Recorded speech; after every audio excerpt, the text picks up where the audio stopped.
nga tebannakubwa ttiimu ya NEC goole mu ku bwereere eyatebebwa Muzamiru Mutyaba. Abawagizi ba KCC abasinga baali bagamba nti tebagenda twala butwazi Ekikopo wabula bajja kitwala nga tebakubiddwamu. Ekyo nno kyasemba kubeerawo 1991 KCC ebiseera ebyo ng'etendekebwa Tom Lwanga bwe yatwala Ekikopo kya Uganda Premier League unbeaten. Kaakati bwe twogera emipiira mwenda egyakazanyibwa wakiri buli ttiimu ekubiddwamu omupiira. KCC yakubiddwa NEC so nga ate ne Vipers naye yakakubwamu omupiira gumu gwokka. Amanya Tuka Kawalya okwaniriza ku SportsNation. Lunaku lwa leero tugenda kuba twogera ku Uganda Premier League season sofa nga bwe yakatambula. Tugenda kuba tochi mu emipiira egibaddewo ne gino egigenda okuba nga gisambibwa. Sirinzeka ndi ne Tuka gwenfanaganya erinnya naye abasinga mu mulaba ku NBS Sport Next Media. Brian finally maliriza nenkufuna ku SportsNation. Soko buze ku balabi baffe tutandikirewo. Abalabi ba SportsNation mwena mbabuuzaako kansubire muri bulungi. Nsanyusa okubeera wano okubeera ne museeke wange Tuka Kawalya. Ndowooza nja kuweera na kuno flowers zange kuba naddala abasinga bandabidde nnyo ndowooza mu basketball.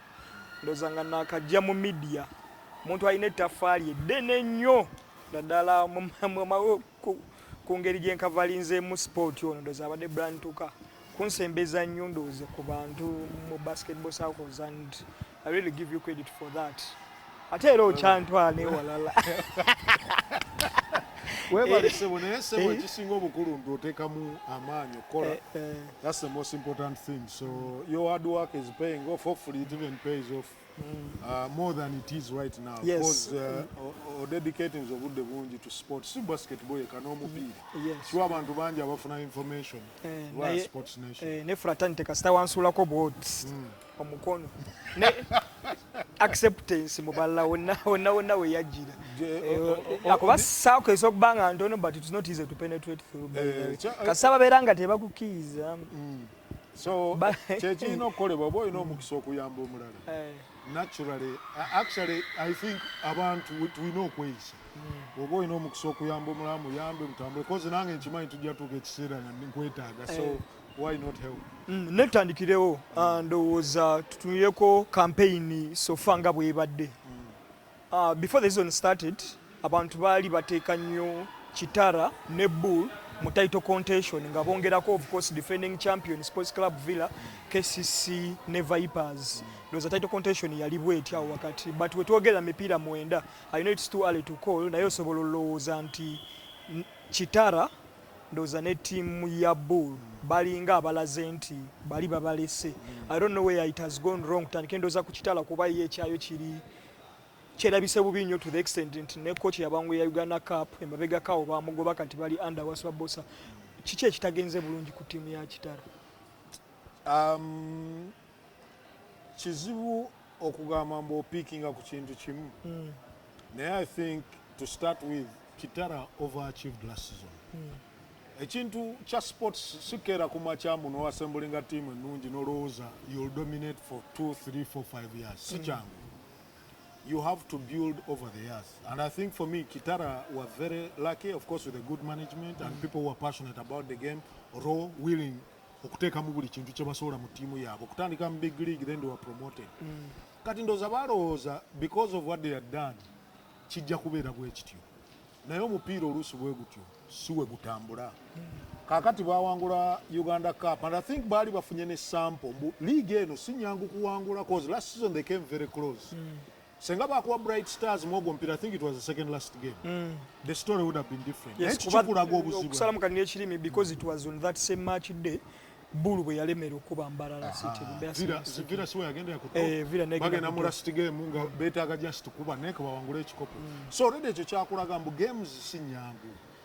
For you to be consistent okuzimba okubeera close to the level the KCC Vipers ziriko olina okuzimba ekintu over time.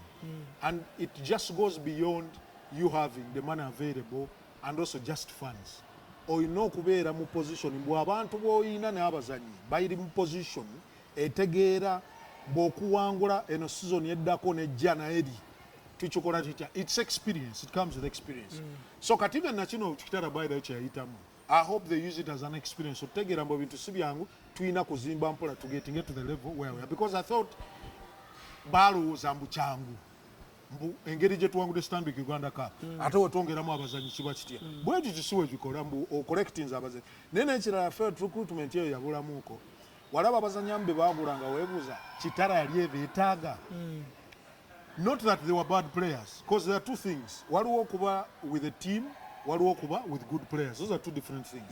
And I felt at times some of them bebaleeta baali balungi naye nga sibe beetaaga bano ba Marvin Nyanzi sima timba sikiwo baali bamwetaaga to be sincere to you mwe team. Because wotuna team gye baali balina wali wetaaga just gatako one or two pieces okoleki weyongere maaso naye ekintu ekyokuwangula kyakuzimba. And I think Kitara wanted to do it a bit too fast.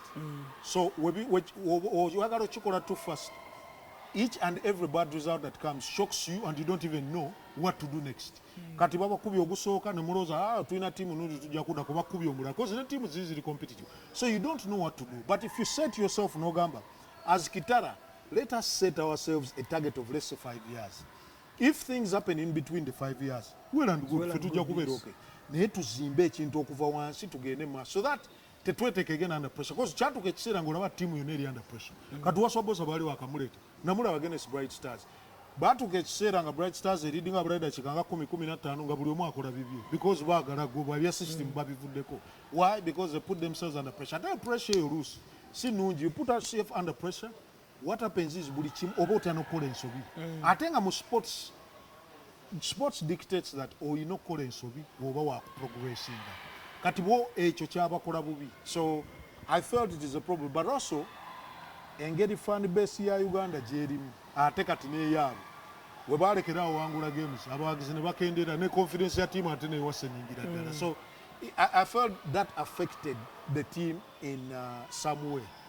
Then boyogera ku team like ezino zimba overtime Bull ndowooza esobola ogwa mukati ako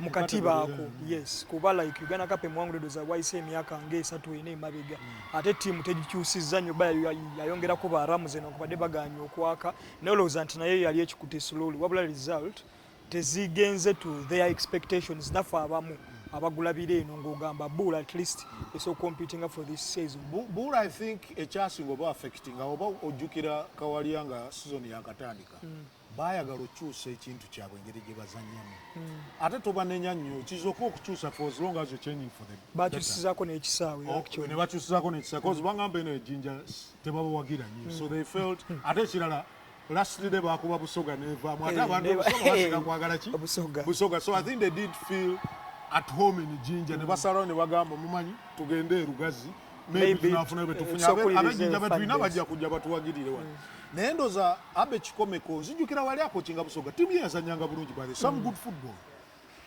So we agenda ku Bull ndoza pressure za Bull ezo omanyi mu Uganda kyena malo laba buli timu gye bateeka mu sente abazanyi tebabanja coach bamusasula mwina mu training pressure bo balowooza because oyina ebyo oyina owangulirawo ate olukisiwe kiri okuwangula is just not a matter of saying mulako osasula abazanyi mbikibiki obiina mu kifombo gya wangula kati bayagala okyusa engeri kikomeko ndoza felt yayina tiimu ng'ayongeddemu baramuzani. I think that was the biggest piece n'ayagala okyusa engeri gye bazannyamu naye okukikola ekyo ekintu nga babudala mu biru engeri gye bazannyamu omupiira ba Mike kitwala obudde naye n'ekirala olina okufuna abazanyi nga they fit in that system. It's not the other way around you fit the system into the players. You must fit the players must fit in the system. It's easier that way. Osobola okukola kiri naye kino kyanguka okusinga. Kati yayagala okwagala okugezaako bapaasinge bazannyi era nzijukira against KCC game yagwa 1-1. They played well bapossessing ogwali e Lugazi ne gugwa 1-1 ne bagenda against Villa bakubwa 3-2 wagwa I think 3-2 or 3-2 nsijjukira naye ogwo omupiira gwe babakuba ng'olaba balina kye bagezaako kukola but you couldn't recognize them nga olaba kye bagezaako kukola kigaanye. I think abe kikomeko n'agamba wano engeri gye bifaanana twakaka tuddeyo ku kintu kyaffe era you realize after Villa batandika picking results nga bazzeeyo ku kiri ekintu kyabwe we make it difficult okutukuba kasita tufuna goolo yaffe tugidefending kye balina okukola. I'm not saying you encourage it naye buli tiimu erina style yaayo wowulira mbu kiri abudalla oba ayala kyayagala okukola ku Vipers tokisobola genda n'ekikyo ky'osobola for as long as it can get you results, and I think that's where the change is coming. Luli bayagala okukola ekintu ekyetaaga obudde, simanyi oba bakigeza mu pre-season nga batraining, but you felt they looked clueless at times nga bagezaako okukola ekyo, so eventually balina okudda ku kiri ekintu kyabwe kyobola ne results zakyuka, because that is good, that is their style, we basobola okusurvivingira, and I think now olaba results have gotten better. Now whether that gives them a chance of competing at title, I'm not sure, because I'll tell you this, Kawalya, Chitara, Buru, Nezinek, for them to have a chance to win the league, I strongly believe you have to hope and pray that Vipers, Vira, ne KCCA mbi ezo wezibanga nungi kigenda bakizo, because balina enkizo ku bano bonna, the experience, they have been there, they have the resources, but they know how to win, so it makes their whole situation different. So I think for me that is the unlucky bit about all the other teams. And getting cases in a Vipers, you think it will be extremely hard for the others to have a chance. Nkatuka waliwo team ya Uganda Revenue Authority over time tukuze tuyiga nti kuba yo buli season bwe tukola predictions evo omuteekawo mu title contention naye ndowooza with time tukuze lula nti ono omusajja kirabika ffe bye tumulowoleza ye ayina birala nga bwe tutera olumu okurelegatinga Busoga paka bwe yamaze neddayo nze nkikozeko ne ku Bright Stars for the past 3 to 4 seasons eva mba muteeka mu relegation contenders, but they have proven me wrong. Kati ku URA eno season abantu bagambye Alexis Abye tumulabye abiwangudde kazzeko ku eno URA gye yali bataddemu bagaseeko bulungi transfer bakoze bulungi naye era still they are still mu njogera ennyangu kyotera okukozesa oba mediocrity. No, URA, I know abantu obogerako bakugamba they won the league I think what 4 times. 4 times. The Uganda Cup I think what twice or 3 times. And people feel they must be respected a bit more. I respect, I think, Chagwao. Because they have the resources, actually. Over the years, URA will be among the title contenders. 10, 15 games into the season, you do even get to 15 sometimes. Those are the closest. Yeah, this season especially. The biggest problem with URA is management. You don't think the management have set themselves or have the ambition of actually ever winning the championship again. Boba jakugamba abazanyi tubasasula ntayi mutulese tiimu bino webitina bino. But okuwangula n'okukola ebintu ebituufu does not stop at just buying players n'olekaawo. At the top kiki target gye muliko mugenda gya achievinga mutya. Because baali baleese David obamugobera David Obua. Similar situation gye balimu almost kati. The way they've started. Results are not coming, but at least baali bazanya bulungi nga balina ng'olina okuwa omuntu okuzimba ekintu. Naye ekyokuddawo okulowooza mbu ffe tusololeta ki tuli balungi walemwa ne tumugoba si buli tiimu mukigikolera by the way. Waliwo bekikolera because Vipers have showed us it can work, but Vipers also have got some really talented players. Mu bifu byonna bye bakola ogenda olaba nga tiimu gye baasembolize nungi, so coach wajja somehow ekintu ne kikwatayo, they will be a very good team. URA feel the way they go about their business, the management, because owulira ebintu engeri gye bagobamu David Obua, owulira stories z'abakochi bonna ababaddeyo, even the way they do the business leaves a lot to be desired. Is it about like nga bw'ogamba nti intervention nga bw'ogamba gye bawaayiriza ekitende gye boogerako ekitende? No, ekyabate eyinza okuba sina intervention nnyo naye set up ne structure ya tiimu si nnungi. Kati osanga omuntu nga manager wa tiimu naye nga decisions ayagala okukola zinakolebwa nga chairman oba zinakolebwa CEO, ebyo ebintu webityo they distort the team. Kakati abazanyi nabo batuuka ekiseera, nja kuwa example nga Man U at the moment. Otuuka ekiseera nga the team is in disarray, there isn't a lot of organization at the top. N'abazanyi ne batuula ekiseera ne questioning ne bagamba bino bitukola bituufu, but why should we even care? Because after all they've said this and that, team nfu, because at this level waliwo obuzibu obuliwo, naffe katu let's sit back. Wotuna team ya URA, do you ever think those players are pushed hard enough? Do they see proper organization? So we have to push ourselves to make sure we win. I don't think it's there. Because it's not enough. There has to be more. Like chairman wali, waliwo CEO, waliwo abali technical, the coaches are there and the players. Is that order properly followed? I don't think so. And it's a big problem. Tukalabika abadde beat Naisa, unexpected of him for the years I've seen him. Naye wali naye bagamba nti management oyo olumu esayininga abazanyi like nga ba coach tebamanyi na kumanya Yes. ndoza nabako ne case It's part of the management that I'm talking about. Yes. nabako ne case ya Kazinduro oba yakomawa abamu tebamanyi nti yagenda ku URA tebamwanjula na kumwanjula ali ku timu ebabegakawo yatwala case ku federation mbunga abanja naye tebamwanjula naye atweninga neti, but that's another story for another Yeah, but kiraga how confused our clubs of course can be. ebyokusigning abazanyi bayinza okuga tiimu nyingi ezibikola but to what extent, because that's very important.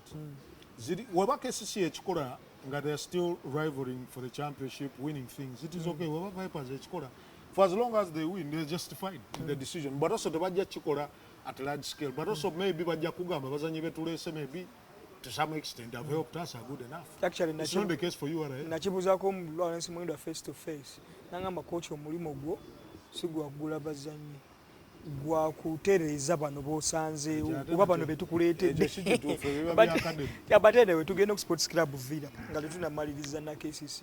Sports Club Villa eno they are the defending champions ku budde buno nankubadde baakubwamu express omupiira before the international break empiira egisembyeyo wankulukuku gyonna kati empiira ebiri ekubyemu goolo 11 buli gwe yakuba omukaaga ogusembyeyo ne gwe yakuba yali UPDF goolo kumpi 5 bw'otunya empiira gya yeewaka gyonna egigobye ndoza yakolamu maliri wamu ewaka ga Bright Stars naye kwawe biralamu emipiira ena erinamu akabonero kamudoza amaliri ga Maroons egisigadde bagikubiddeyo okuli n'eyakajjambali Euros.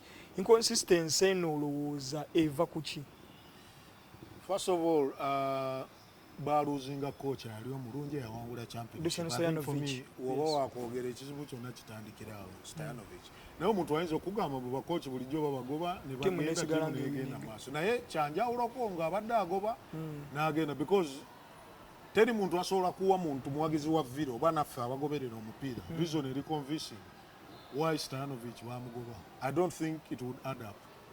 So ekyo kizibu namba emu. Ekirala, over the years, Mole wabada coaching a team.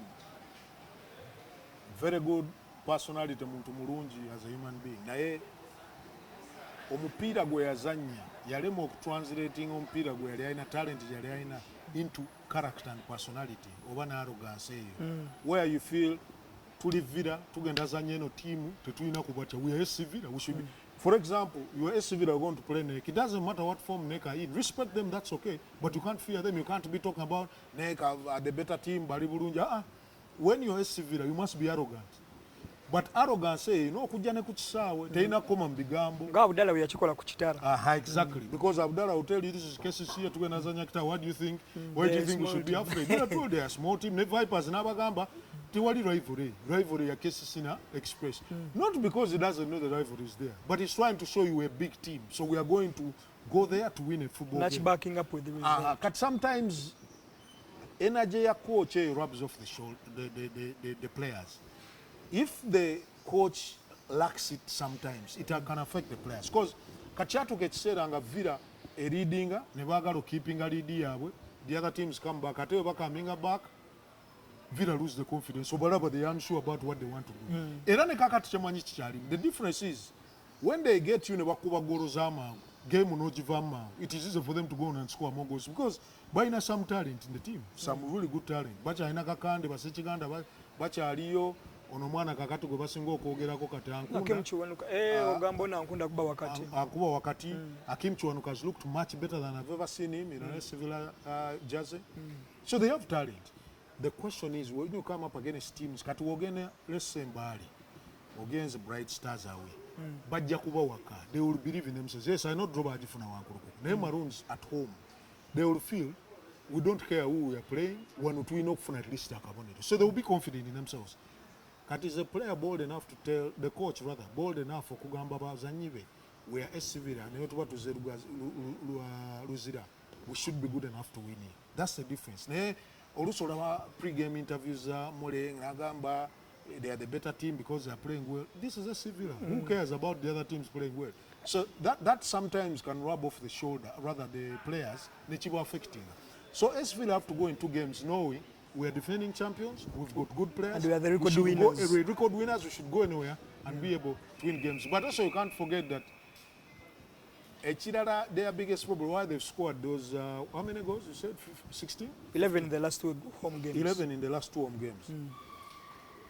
bazanya UPDF of course ne Wakiso teams that you would have expected them to beat, that's the truth. Ekya scoreline kyanjawulo naye vire eno teyina muteebi era newoolaba because every team it is okay to have different people scoring but for a team to do well you must have someone who gets you the goal. So olaba team Charles Lwanga has been doing that. Yeah, but he has just started. Charles Lwanga before the UPDF game where yali na goal. Anyway, yali inconsistent. And that ne cheri because what game was it tukanga almost anybody can score. Kati wala Wakiso they were really poor. UPDF in that game they didn't come to the pitch. They stayed in the dressing room to be sincere. So they were poor. So anybody could score. Ne tugamba game eri kulaini eganyi. Yes, omuntu asobola okugaya yateba goal esooka against Neko kutwala Ekikopo. But betagayo omuntu nga you can rely on him at least for 10-15 goals. Because Uganda togenda. But there are few of those in the that's the truth. That's very true. But you have to find a way. Waba Lwanga gosazeewo okugenda naye. Can the coaches find a way of improving him? Netumugamba kakati Lwanga gwa not funya goals. Ensure you play near the box. Toina kudduka nnyo kutambula nnyo. You have to be closer. Because when the ball is there, you can put it in the back of the net. But also you have to find a way. Charles Barry have maybe now you have to find a way as a civilian to find some. Of course, I need to have strikers such as him. Nyekesi kenyinje twogerako nayo. Yes, Derek Wakamuza nakuwali but ban option eziddako. Options zisizamaanyi. Emmanuel Anyama ono omwana omuto. Anyama naye Abu Mayanja. Of course with time bajja ba improve nga batere. Abatebisiwanga naye as a civilian you have to find solutions. And then tugende ku KCCA. Buli omupiira baali batadde olurana ennungi. Until Neke we abakuba bayogedde ku coach okutalkinga with that arrogance Hussein Balanga akifittinga mwe bulungi nnyo yawoninga n'agamba buli tiimu ejja okujja wano era finally ndoze yali munnaffe Clave yamubuuza even KCCA ka video ndoza kazemu okulesa face nga ne KCCA naye yamaze ogikuba. But before we talk about that game proper NEC genuine title contenders obalaba mu ekifaananyi tebasobola okujja ne batwala ekikopo kya liigi. It's a difficult question because they've given themselves a chance to do that. Last year they were close, but I think with 4-5 games to go, them. This year they've looked like a more serious team. I think they've boosted the technical team. Although China because Barango already are Balina Cent is spending. They are quite deep, by the way. NEC is a team as well.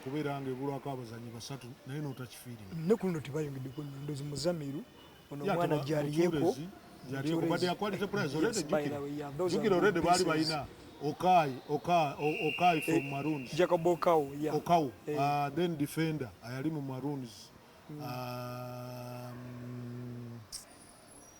Forgotten the big man yali baka wa ayali mu Maroons. Wena mujukira Maiga bayongerako keeper. Sewalunyo yali balese bangi ate kumbi bonna babadde ne impact. Bayongerako abazanya bwana ate jukira kati yongerako jukira Wahabu yali azze mid season so mumalanga close also to the addition so balina team nungi naye nga wenkugambe werije natandikidde Kawalya NEC zikitara ne Bulo kubeera ne chance Villa Vipers KCCA of course Cat Express tusasola jogerako nyewezuwe balina. Those three have to have bad seasons for you to have a chance. Naye waba KCCA rooking anga we rooking oina Vipers kijja kuba kizibu. But what you can do, give yourself as big a chance as you can, and I think that's what NEC are trying to do. Whether they can go the extra mile, I am not so sure. But oli ayinza okwebuza n'agamba the way they have behaved against betutwalanga abatitle contenders okutandika nga bakubye ekitala omwayo then bakuba Vipers awo then ne bakuba ne KCC teams wandigambye they are competing for the title. Ate ekitala bamugobera eri awe. Yeah, but anti kakato obuzibu ne bujja wano Kawalya omaze okuba Vipers omaze okuba KCC. Kati Express ne kuba. Express ne. Kati go cementing. You see, for the Vipers and the KCCA result to make sense, you must follow it up with teams that are weaker than KCCA and Vipers. You got to win games that you're supposed to win. You must win games, you must win. Because they're going to nenya kubibwa KCCA over Vipers. Now take a tola Express of course credit to Express because bakubye Villa since then bagende erugazi ne bafuna yoti win. Neka tugoli neko okubye Villa rather okubye Vipers okubye KCCA exe kukubye ogenze rugazi kubide. Kati biri byonna beboko you have gotten bonus points at all maze nozikasukawe by losing to smaller teams. That's the inconsistency. That's the difference sometimes between the big teams. Of course omulala ajja kugamba Munaziri team sometimes they lose games. But how often do you see cases of Mazoku Muntu Monene remove position over Vipers and throwing away? No, they will continue just doing that. But not to take away much from Nick's performance, but you and I will agree that KCCA just didn't show up on that day. Gabazanya Nick, Chichebatakola Chirunji. Omanyikati team a style of playing at KCCA. The unfortunate bit is that when that style does not click, they really struggle. And I thought that was the thing. They didn't pass the ball well. The last 2 games of one neck in Vipers, by the way. Yes, in Stende they played much better, I thought, than they played against Snake. Now, yeah, when their game is impacted or affected of flawless football, of passing, creating, playing through the channels, creating opportunities for their forwards, game we have been affected badly. By no muzanyinga anako. For anako to thrive. Anako tagenda thriving ango kuba mupira mubanga. Because is very small. But defender bagenda gutomera guveo. So you know Kola exactly. When you are crisp with the passing, you are able to play the ball through the channel. Because Anako's strength is playing the ball through the channel. If you give Anako an opportunity thrice with the ball through the channel, you can be guaranteed he could score twice. Mumpira guli ku channel, guli ku kigere ky'oma nyimbo, he can just hit it. Mwezi one-on-one.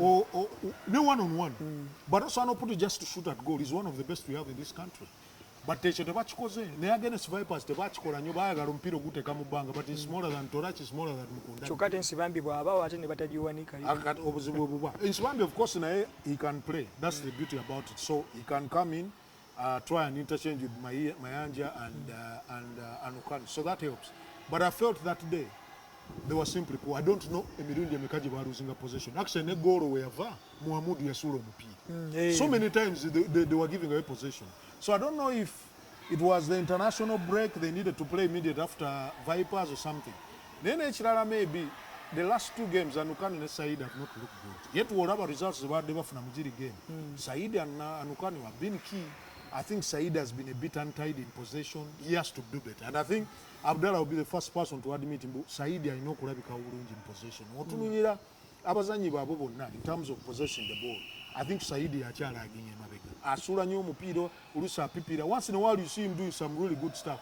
Lero akwama yotoka mu box n'ateeba but also nga wogambye athleticism okufata ne finding on positions y'asobola okukola either to create or find a way to score goals. It helps him. But he has to be more neat in possession, and I think that's affecting him. But that said, Echoga Mambu tebalabika bulungi in terms of possession, because Echoku defending, I still think they defended well. Nek didn't have so many opportunities, 1 or 2, and maybe have chances after scoring. Then Echoga giving a net credit. They clogged the midfield. They did not allow KCCA to play. Because it's one thing about KCCA, it's another Nek, because at one point Naro Zambu, Neke scored this in the Dachikazo. They sort of scored the Dachikazo now up to the 90th minute. They did it. They did it. So that's the difference. So take a shift here, the entire 90 minutes. That was extremely key. Because Turabeke Singe, Rabisebubi, then Nek made sure they don't allow them to have that comfort. And cases watch college, you have a very good chance. Yes, generally to get a mixed KCCA, they are tight aspirations. But no lidanti, Omvubuko no Samara fat, one sondoza mungetandika. Yalia in a deal genda wabwe. Unfortunately, deal neta itamu, and it was a blessing in disguise for some KCCA fans. Na ye Bobo Labanti was saying, I believe he was their best player last season. Eno season sinamutegeera bulungi bali akazanya mtu n'okubaya okukoma okuva ku buvune, but how key is it going to be for their campaign kuba ndaba buli bwazannya obulungi case he has higher chances okubanga esobola okukola ki ng'esobola ofuna ezi openings mu maaso. Extremely key.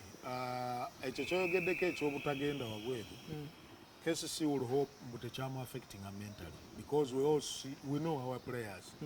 All of them, the dream is to go abroad and play. Kasadire Ika is a problem.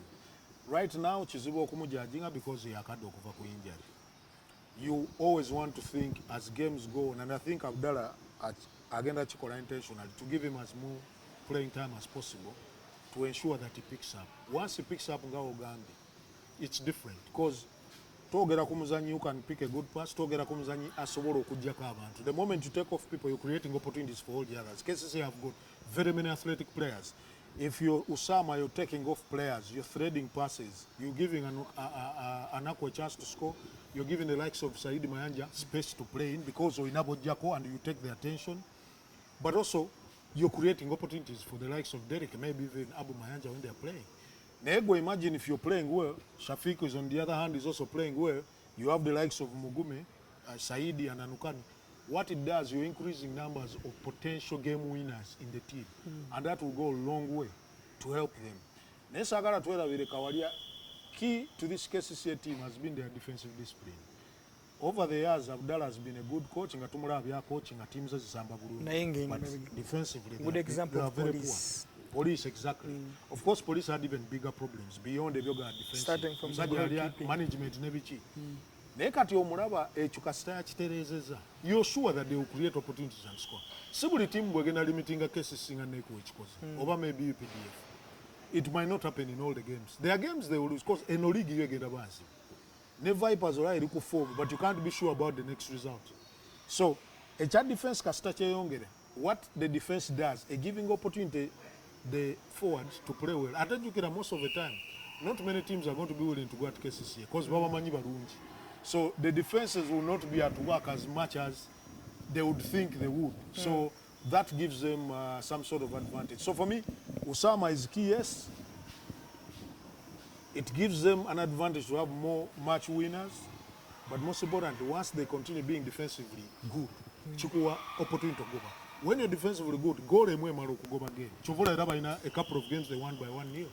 So, of course, that goal could be created and scored by Usama. So they will need him to be back, no doubt about it. Twogedde ku keezi z'okumalidda kikeezi eri ttaano naye kiba kyewunyisaamu nga bwe twali tutandika season one of the questions ze wali osobola okufrontingira Abdallah ndowooza yali goalkeeping issue naddala nga Emojong ne mutwale mu goloofa naye yakola decision emu n'agamba mu goloofa is going to be my first choice goalkeeper. Tumulabye given his performance ne bamuyita ne ku national team. How key has he been during this spell KCC we wadde esambira obulungi? No, it's been very key. Chovola coach ya mwesi. Gatene chilala Kawalya. Mumupira. In a serious team, you must have a first choice goalkeeper. If you are goalkeeper, we are going to be interchanging them. This one plays today. No. You know better hierarchy. You must have a goalkeeper who's your number one, building a chemistry with the back four. Because even back four most times, you will have a consistent one. Uwa ugendeleza KCCA kati. Tusoro naming a back four yayo. Muamudu, Mujuzi, Gavini, Nemubezi. Because they've been doing well. Katobo yagalaba kwatagani, so that helps. But Mugorov has made some big saves. He's a good goalkeeper. Over the years, Uwa Mugoberera kuva wali zino chitende zani. Echamu Tawanyanga had little to do with talent. It had more about his personality and character, discipline. Kati yagana noza KCC, nebya isemo agamba. Guno mukisa gwenfunye. I'm making sure I'm but the coach had to make a decision because Emojong is a young goalkeeper, very promising. I think a better even footballing goalkeeper than Mugoro because he loves playing, which Abdallah wants. But I felt the mistakes a bit too much. Abdallah's level, Jari Kokat, he has done so well. He's been praised for playing well. So at some stage, he's not going to take so many risks. He's going to say, you know what? I found my number one in Mugorofa until he does otherwise, then I can change it. Going forward, what's going to determine KCCA's ceiling this season? No, I think for me, what they need to improve on now, because defensively they're looking good. They have to. At a defensively, what they talk I feel Mujuzi and Mahmoud have been key to it.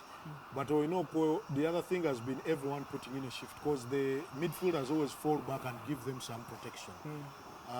That's why actually even Mugorofa, while we are talking about him looking good, he hasn't had much to do because they are really giving him enough cover. Yeah. So I think for me defensively, it's going to be very key because you're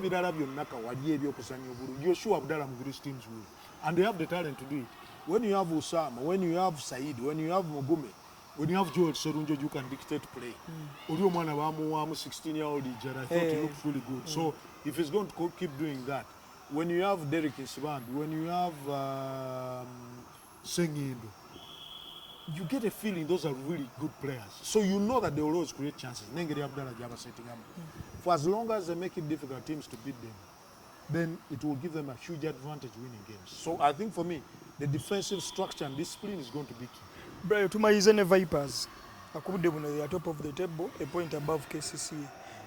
Bw'otunuuliramu ebintu bya Vipers nga bitandika, banjudde omutendesi omupya wayiseewo ntono, bamususpendiza oyinza kusinga tezijja bulungi, eventually ne bamugoba. Kati ne wasigala Fred Mumuza then ne bamwongerako Jona Yala Luyinda. Ndowooza ng'oggyeko Ismail Kiyunga, gw'omu ku basinga okukkiriza mu Ayala. Given omulabye ndowooza ng'akyali kitende, n'ajja n'abeera student wa Budala.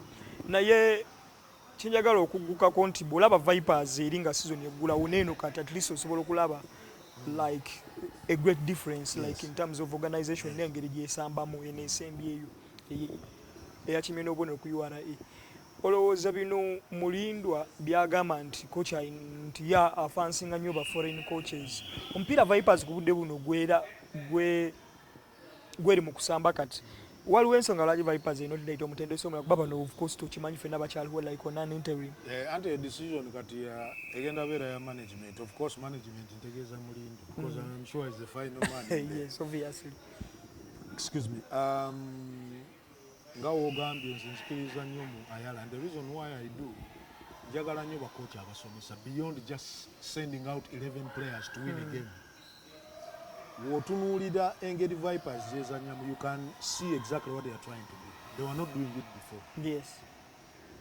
With all due respect to Mumuza, he has never managed a team on his own, like managing a team. Ayala, we have seen him do it. He has been with Abdallah, so I'm sure they were believing the same thing. That's why they were coaching together. I think yasigalako bane ku police Abdallah nga. Yes, yasigalako Wakiso kumujja. Ne Wakiso n'agenda ku Wakiso, and we saw how well Wakiso was playing. So it doesn't surprise many okulaba what Vipers are doing. The other noticeable thing, Cholaba, engeri Watambala has improved. Atambala is a technical player who at times was very indisciplined on the pitch. I don't know much about his life and lifestyle off the pitch. Of the pitch. But in Tegeza pitch, he wants to get the ball, run with it. All the time it's just about him trying to go forward without any plan. Omuraba Kati, they have tamed him. And he's playing with discipline, but also you can see with the brain. Whatever passage Yunus the old Watambala would have wanted to take an extra touch and do no mupira and passing. But I think I think Ayala money because Ayala almost knows every footballer in Uganda. They are taking their strength and Abagamba, and you can see how the world they are playing. But they are not only playing well going forward. Defensively they are. We have questioned Moses Waiswa's attitude, especially because we know he's talented. The talent alone is not enough, we all know. But Omuraba ennaku zino, beyond okugezaako trying to set the tempo of the team, defensively he's been giving the team cover, which is surprising. When alaba midfield young, I've been saying this okuva omupiira gwa KCC, nga batandisiza Watambala ne Waiso. Of course with Mbowa, who gives them a lot more defensive cover, but n'abakkiriza the freedom to go forward quite often. Nalowooza mbu midfield they liked, but they put in a shift. Actually, Ayala, after the game, young Amba Waiswa again and that's how good he was, Waiswa. And they limited KCC, by the way. So that is a guy who knows what he's doing. Of course, Vipers insist they don't have a head coach. Ayala and Muumuza, same level, they are both coaches who are there. A chizibu cha Vipers usually is self-destruction. Boba Rosa, when a coach loses a game, there must be other factors beyond the other team being good. Oba Mulimu may be something wrong. They think a coach shouldn't lose games. And because of that, it might affect him. Because I had a global game. I know he's been in charge of 6 games. They've won 5. Drawn only 1, which was against KCC. They went to Mbara and picked a big result. But in this season, also to get said, no dropping a points in 2 games. They play Kitara on Saturday. There is every possibility Kitara might turn up and cause them problems. Exactly. So, kati wechibeerawo is Mulindwa going to be confident ogamba bacoach batukubyemu mpira ebiri wano, let's hope things will get better. But the problem is also olugambo lwa Dusan okubanga agenda kiruganya okuvaawo, because as far as I'm concerned, what I have heard is that Dusan is headed there. Baali bayinza omuleeta mu international break, it didn't happen, but I'm told what Mulindwa has done is to give these two up to the end of the first round and see how it goes. The question is, when they do well up to the first round, Do you add Dusan, or you say I bring Dusan to work with them with time? Ayala maybe might be my future head coach. That's going to be a decision there. Because a lot of teams is singer. Cases Abdallah Mamkuba Mpira Gumoba Ebidi. You won't hear a lot of cases Abdallah might lose his job. But each time the coach loses Mpira Gumoba Ebidi, not Ankoga ha. That in itself affects the mental state of the players, but also the team of Kubeda and Gabaro Zambuge and losing. At a coach, sometimes, well, Ayala and I started well, but you don't know what the new coach might do. He might have to start all over again. Hey, so for me, that's where the problem is. I've always said the biggest strength of Vipers is Mlindo, and the biggest weakness is him. So how he manages this is where Vipers will rest. Because it is okay for Vipers to mess up and do all these things. But for as long as KCC is in the picture and playing the way they are, you may not get many chances once you derail your journey. Cases might make you pay. Bino as Chitara Neck, you can always believe they will slip up. So when I'm doing Chima never Vipers, they got a case anywhere near. We want to get a case where you got money. They know how to go about the business. So you don't want to. If I was Molindo, I think you'll give him up to the end of the season. He's doing well. There will be periods in the season where I've been to be Ghana. But the decisions are not made by anybody but Mlindo. Then tumalirize bw'otutera ku Vipers yennyini. Obviously they are top of the table. Kiki balina okukola ng'ogyeko ky'ogamba oba basigaze omutendesi oba ki balina kweyisa batya bwe babeera nga bakuwangula kikopo? No, I think they have to keep doing what they are doing. Baade bazanya bulungi. I think Ayala I find his starting 11 more like, because we can now name the starting 11 of Vipers. Otoro tegerambo mugoro wajabeerayo. Okay, goal eri undecided because what's his name Mukongo Anafred Mudenkereza akyaliwo. Tetumanyi oba Kigundu kati yabadde akwata naye tetumanyi oba Jack Komakechi just abadde olwakuba abadde embigezo kati tetumanyi oba wanadda oba n'amuwa kubajjukira zonna bwe yaggwiranga ate waliwo ne Ssekajja kakati Kigundu aba yagenda okundada kyokka naye otulina backline yaabwe omanyi mbu Matsiko Andahiro Mukundane ne Torachi ono wakati kakati tumanyi Mbowa Waiswa ne Watambala. Then the front three of Okero, Sentamu and Karisa. Mbawuli yanyo bagamba bagala these two to play close to each other. I think Achabata Wanyamu is Sentamu because it seems to play close to everyone. I knew I think computer will bully. And that affects them because ordinarily you'd think modern day football engeri ba lefty je bagala okuyita ku right n'aba right nga bayita ku left so that they cut in but they cut in so that you have an opportunity to take the shot if you want to, but also the crosses on your favorite foot. You would think Karisa and others azanya ku lefty Okero ku right nga Yunus yayita wakati Kenneth Kimera tayina awutali mu equation obuzibu challenge I think eriwo yingi. Kenneth actually yandibayambe in that sort of system because it's good hold up play. He loves playing. He can play with the ball. Ate yandibadde patient sigalawo. Naye kakati ani go dropping. Karisa is the captain. Sentama has been there. Bulungaja kubuza. Is their best player so far. Exactly. Bulungaja kubuza otuzo otya. Yunus ngotandisa kena. So maybe as a sub, as an impact sub, you be. Balina team eri deep. Balina Salimu. Bacha inono mu Nigeria. Abakalawa. So they have a good. I think for me, Ekibad. It's gone Ekibad. Yeah, they have very many good players. Of course, Vipers have always had. I think the key is sticking to the plan. No, guys, this is our starting lineup. We must make sure we support them. The destruction of the pitch, because they affect so much on the pitch.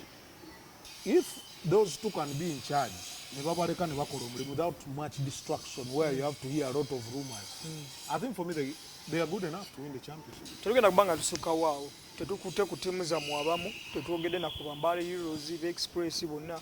Braewa n'aba akkiriza nampayo omukisa omulala ndi mufuna. Ligi egwamawo olunaku lwakusatu n'emipiira mingi naye emipiira egimu tegiri ku TV kuba Wednesday silabako omupiira ku TV. UPDF Police Wakiso URA Bali Heroes Bright Stars ku Lwokuna n'omwana yakuba ggoolo Jona Kakande naye teri ku TV. Atenga kusedi yalaga mu game erina kwa ku TV. Ya TV yo byatuuse. Tuli awo tulinda bulinzi we balaga nga balage bate balaze teri kyakola.